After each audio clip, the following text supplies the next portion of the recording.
সালেউদ্দিন সিফাত, আপনাদের দলের আহ্বায়ক নাহিদ ইসলাম বলেছেন বিএনপিপন্থী প্রশাসনের অধীনে নির্বাচন সুষ্ঠু হওয়া সম্ভব না, বলেছেন ন্যূনতম নয়, মৌলিক সংস্কার ছাড়া নির্বাচন হলে তাতে এনসিপি অংশ নেবে কিনা তা বিবেচনায় থাকবে। প্রথম প্রশ্ন, প্রশাসন চালাচ্ছে সরকার, সেই প্রশাসন যদি বিএনপিপন্থী হয় সেই প্রশাসনের অধীনে নির্বাচন সুষ্ঠু হবে না, কিন্তু সংস্কার আবার ঠিকমতো হবে তাই মনে করছেন কিনা। দ্বিতীয় প্রশ্ন হচ্ছে, সংস্কার ছাড়া নির্বাচন হলে এনসিপি তাতে অংশ নাও নিতে পারে, আপনারা নিবন্ধনের অ্যাপ্লাই করার জন্য আরও 3 মাস সময় বাড়াতে আবেদন করেছেন, তার মানে আবেদন করবেন জুলাইয়ে, ডিসেম্বর নির্বাচন করতে হলে আসলে আপনারা একটু ঝামেলাই পড়ে যাবেন, সেই জন্য ডিসেম্বরে নির্বাচনের বিষয়টা আপনাদের ঠিক পছন্দ হচ্ছে না, এইরকম কিনা? ধন্যবাদ জানাচ্ছি আপনাকে, যমুনা টিভির যে সকল দর্শক আছেন সবাইকে ধন্যবাদ জানাচ্ছি এবং আমার বিজ্ঞ যারা সহ আলোচক আছেন সবাইকে ধন্যবাদ জানিয়ে আমি আবার কথা শুরু করছি। আসলে দুটো বিষয়ের মধ্যে তফাৎ আমাদেরকে বুঝতে হবে, একটা হচ্ছে এস্টাবলিশমেন্ট আর একটা হচ্ছে গভর্নমেন্ট।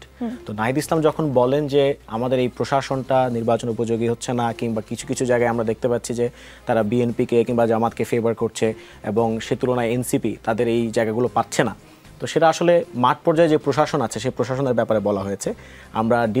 আমরা যে অন্তর্বর্তীকালীন যে সরকারের কথা বলছি, যে ফ্রেমওয়ার্ক, সেটার কথা বলা হচ্ছে না। এখন কথা হচ্ছে আপনার যে প্রশ্নটা ছিল যে তাহলে কি সংস্কার কি তাহলে এই প্রশাসন করতে পারবে কিনা, বিএনপিপন্থী প্রশাসন।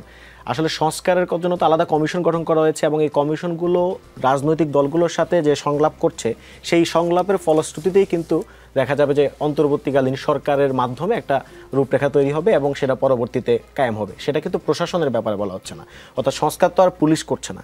গ্রামে যে একটা ওসি আছেন, যে ওসি এখন দেখা যাচ্ছে যে ছাত্ররা কোনো, যেমন আজকেই একটা ঘটনা ঘটেছে, আমি যদি ফর রেফারেন্স বলি, চট্টগ্রামের আকবরশাহ থানায় আমাদের যারা এনসিপির নেতাকর্মী আছে তারা ইতিপূর্বে মোস্তফা হাকিম একটি কলেজ আছে, সেখানে তারা হামলার শিকার হয়েছে ছাত্রদলের কিছু নেতাকর্মীদের দ্বারা। পরবর্তীতে তারা থানায় গিয়েছে, কিন্তু এখন পর্যন্ত তারা কোনো প্রতিকার পায়নি, বরং থানার সম্মুখেই কিন্তু যারা স্থানীয় বিএনপির লোকজন আছে তারা ঘেরাও করে রেখেছে। তো ফলে আপনার এখানে এই যে প্রশাসনের মধ্যে যে কোনো একটা রাজনৈতিক দল হয়তো সামনে ক্ষমতায় আসবে, ফলে তার প্রতি যে এক ধরনের অনুগত ভাব কিংবা তার প্রতি যে এক ধরনের ফেভারেবল আচরণ, তো সেটা তো আসলে অস্বীকার করার কিছু নাই। আর দ্বিতীয়ত যেটা আপনি বলেছেন যে নিবন্ধনের জন্য আমরা আবেদন করেছি এবং বলেছি যে আমরা কিছুটা সময় পেছানো হোক, এটার সাথে আসলে সরাসরি নির্বাচনের কোনো সংশ্লিষ্টতা নেই। কারণ আপনি যদি আমাদের সেই আবেদনের কপিটা পড়ে থাকেন, সেখানে আমরা স্পষ্ট লিখেছি যে নির্বাচন কমিশনের জন্য যে আইনের মাধ্যমে এখনও একটা নির্বাচন কমিশন গঠন হয়েছে, তথা প্রধান নির্বাচন কমিশনার এবং অন্যান্য নির্বাচন কমিশন নিয়োগ আইন 2022, এই আইনের সমালোচনা কিন্তু আমি আপনার এই টকশোতে একবার করেছি, এবং কি এই আইনের সমালোচনা করে জনাব মির্জা ফখরুল ইসলাম আলমগীর সাহেব পর্যন্ত বলেছেন যেটা একটা বাকশালী আইন। তো দেখেন, এই একই আইনে কিন্তু অভ্যুত্থান পরবর্তী সময়ে আমরা একটা নির্বাচন কমিশনের জন্য সার্চ কমিটি গঠন হয়েছে, পরবর্তী নির্বাচন কমিশনার নিয়োগও হয়েছে, কিন্তু এইটা নিয়ে কিন্তু আমরা রাজনৈতিক দলগুলোর তরফ থেকে তেমন কোনো আমরা উদ্যোগ দেখি নাই এটার বিরুদ্ধে। এটা একটা কারণ হতে পারে, সেটা হচ্ছে রাজনৈতিক দলগুলোর পক্ষ থেকে এক ধরনের নির্বাচনকে তাড়াতাড়ি এগিয়ে নিয়ে যাওয়ার, বিশেষত প্রধান রাজনৈতিক দলের কাছ থেকে, বিএনপির কাছ থেকে। আপনারা আশা করছেন এই 3 মাসে এই ক্ষেত্রে কোনো সংস্কার আসবে, তারপর নিবন্ধন আমরা বলেছি যে সংস্কারের জন্য একটা উদ্যোগ নেওয়া হোক, পরবর্তীতে আমরা এই ব্যাপারে আমরা এগিয়ে যাব।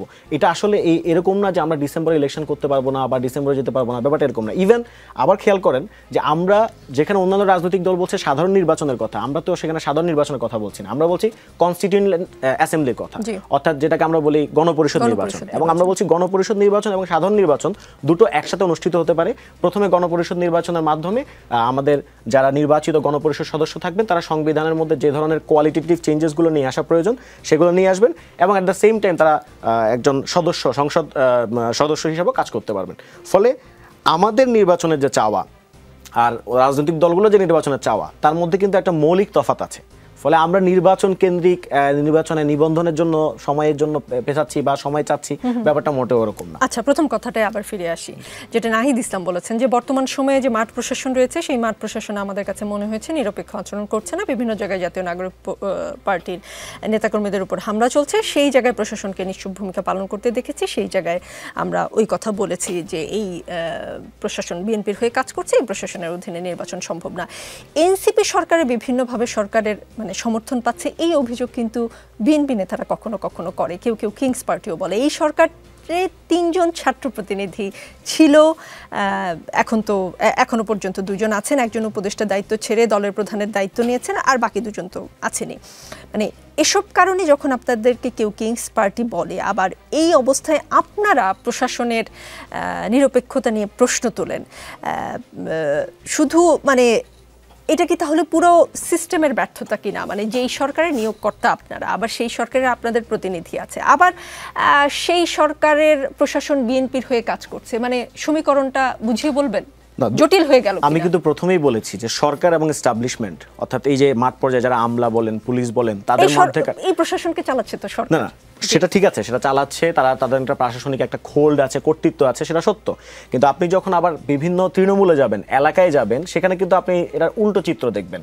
তৃণমূল এলাকায় দেখবেন যে ওই যারা মাঠ প্রশাসনের লোকজন আছে, থানার ওসি আছেন কিংবা উপজেলার ইউনো আছেন, তিনি এনসিপির যে লোকজন তাদের চেয়ে বেশি আপনি ধরেন ওখানে বিএনপি যারা লোকজন আছে কিংবা জামাতে যারা লোকজন আছে তাদের প্রতি দেখা যাচ্ছে যে স্বাভাবিক, এখন যেহেতু কোনো মেম্বার নেই, কোনো চেয়ারম্যান নাই, ফলে আপনার চাল বিতরণ হোক কিংবা উপজেলা থেকে কোনো একটা সহায়তা আসুক, সেগুলো কিন্তু তারা নানাভাবে যারা রাজনৈতিক কর্মী আছে, রাজনৈতিক নেতা আছে, তাদের মাধ্যমেই কিন্তু তারা করে থাকে। তো সেসব জায়গায় আপনি দেখবেন যে বিভিন্ন থানায় যান, যেখানেই যান, তার মানে কি মাঠ প্রশাসনের উপর সরকারের নিয়ন্ত্রণ নাই? না, আমরা সেটা বলছি, মাঠ প্রশাসনের উপর সরকার নিয়ন্ত্রণ সেটা বলছি না, মাঠ প্রশাসনের উপর সরকার একটা হোল্ড আছে। কিন্তু কথা হচ্ছে এই হোল্ডটা কিন্তু ওই রাজনৈতিক যে দলগুলো আছে, যাদের যে মাঠ পর্যায়ে যাদের খুব বেশি প্রতিপত্তি কিংবা মাঠ প্রশাসনের লোকজন যারা মনে করছে আগামীতে এই লোকগুলোই ক্ষমতায় আসবে, তাদেরকে একটা ফেভারেবল মাঠ প্রশাসনের উপর সরকারের মানে নিয়ন্ত্রণ আছে, আবার মাঠ প্রশাসনের কেউ কেউ বিএনপির হয়ে কাজ করছে। কথাটা আসলে না, বিএনপির হয়ে কাজ করছে আমি এরকম বলি না, আমি বলেছি কন্ট্রাডিক্টরি মনে হচ্ছে, আপনাদের দলের আহ্বায়ক বলেছেন। আরেকটা প্রশ্ন করি, বিষয়টা এমন না তো যে মাঠ প্রশাসন বিএনপির পক্ষে কাজ করছে নাকি আপনাদের পক্ষেও কাজ করছে না বলে আপনাদের মনে হচ্ছে যে বিএনপির পক্ষে?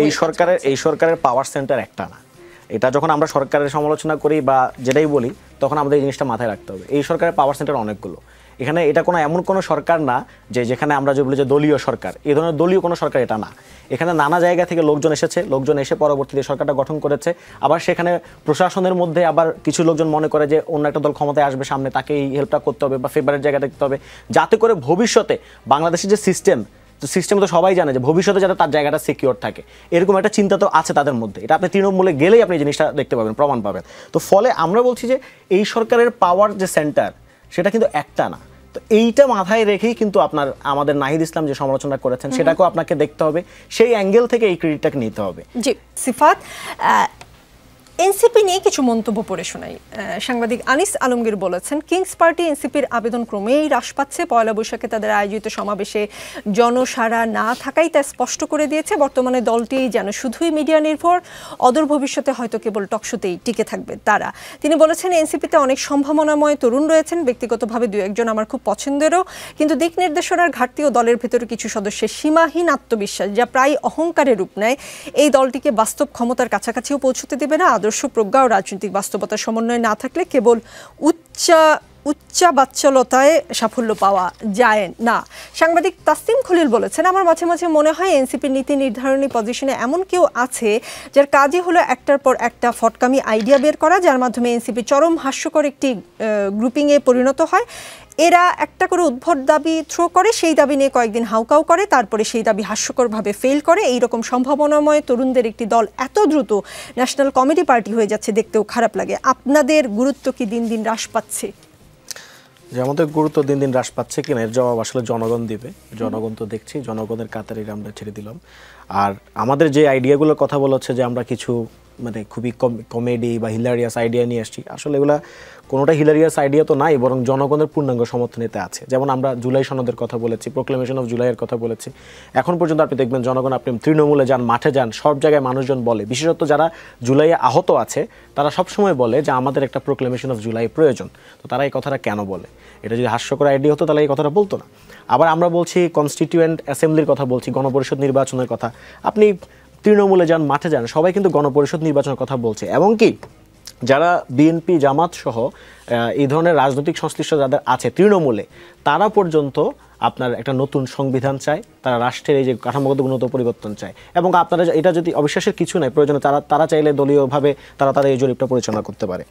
আর ইতিপূর্বে আপনি যে প্রশ্নটি করেছিলেন প্রথমে, আমি সেখানে একটু সংযোজন করতে চাই। সেটা হচ্ছে বাংলাদেশে রাজনৈতিক যে এই পরিসর, সেখানে সবচেয়ে বড় সংকট হচ্ছে ট্রানজিশনাল যে সমস্যা, সেটা অর্থাৎ ট্রানজিশন অফ পাওয়ার, ক্ষমতার যে পরিবর্তন, পালাবদল। সেখানে আমরা যদি এই ট্রানজিশন অফ পাওয়ারটাকে যদি আমরা মোটামুটি স্মুথ করতে পারি এবং একটা মৌলিক পরিবর্তন নিয়ে আসতে পারি, তাহলে বোধহয় আমাদের একটা আমরা নতুন একটা বাংলাদেশ গড়তে পারবো।